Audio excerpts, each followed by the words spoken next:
rivalries, upsets, and bets that can make your weekend. This is the slate everyone's talking about, and I've got 3 winners coming your way. Let's roll.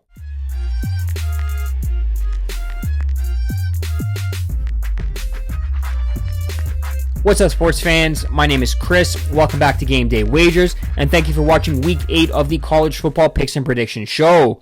Today is Thursday, October 16th. In today's video, we're going to be breaking down the college football slate for Saturday's card. We've got some intriguing games on the docket. We're going to be coming out firing with 3 best bets that I believe have the best opportunity to turn us a profit on a Saturday night.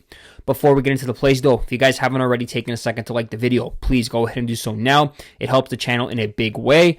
And if you guys are new around here, please hit the subscribe button. We are pumping out some great content on a daily basis. I do not want you to miss out on anything going forward. We are running our flagship show, The Game Day Grind, every weekday, Monday to Friday at 12:30 p.m. Eastern Time, where we cover a plethora of sports. Be sure to subscribe to the channel so you don't miss out on that show when it goes live.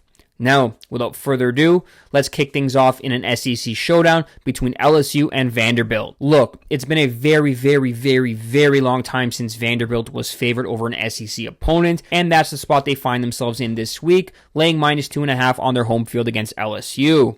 Look, it's nothing personal against LSU, but I can't help fading them in just about every opportunity I get, and this week in Nashville is one of those spots.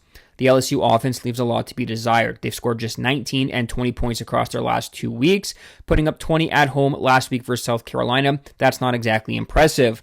They're averaging just 5.69 yards per play, and Garrett Nussmeier continues to turn the ball over. He threw 2 picks last week to add to his total of 5 on the season through 6 games. That's not exactly what you want from a quarterback who was projected to be the #1 overall pick in next year's NFL draft. I just don't see LSU keeping pace with Vanderbilt's high-flying attack. They're rested off a bye. They had an extra week to prepare after losing to Alabama. And they have one of the nation's best offenses, averaging 465 yards per contest on 7.6 yards per play. The Commodores hung 31 points on South Carolina, the same team that LSU struggled to score more than 20 points against.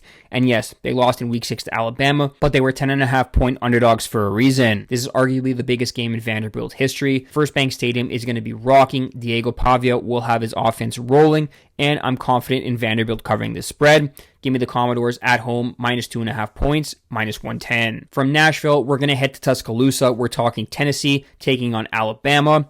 And first, we're going to start by addressing the elephant in the room, pun intended. Alabama has not lost at home to Tennessee since 2003.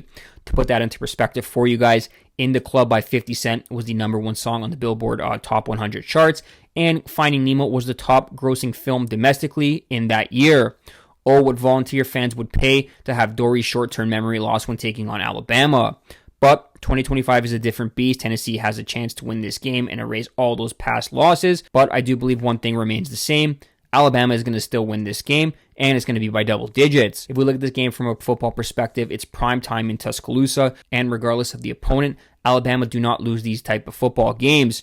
They've been on fire since losing to Florida State in the opening game, beating Georgia, Vanderbilt, and Missouri in 3 straight games. They're averaging 27 points during conference play, and Ty Simpson is dialed in with 7 touchdowns to just 1 interception in that span.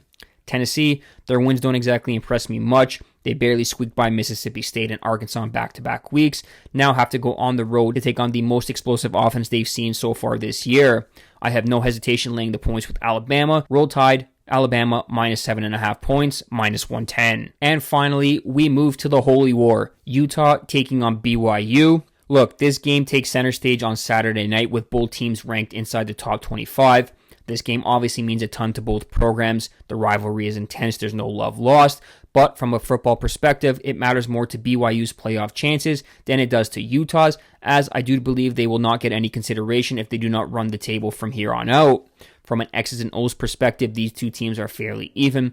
Both average over 6 yards per play on offense and allow under 5 yards per play on defense. The difference in this game, in my opinion, is BYU's ability to keep the Utah defense honest by running and throwing effectively. The Cougars are not one-dimensional. They run the ball efficiently and have a QB who can turn in big performances when called upon in Bear Bachmeier. Defensively, BYU's run defense is solid against a Utah team that would prefer to run the football first and foremost. This is going to be a war. Both teams hate each other. but I honestly think the wrong team is favored in this contest. I'm more impressed with BYU's resume than I am Utah's, so we're going to take the home underdog here. BYU plus 3.5 points, minus 110. That wraps up today's episode of the College Football Picks and Predictions Show. Thank you guys so much for watching. If you want to help support the videos, please smash the like button, subscribe to the YouTube channel at Game Day Wagers, or leave a comment in the comment section if you guys are tailing, fading, or have any best bets for Saturday's slate. As always, good luck.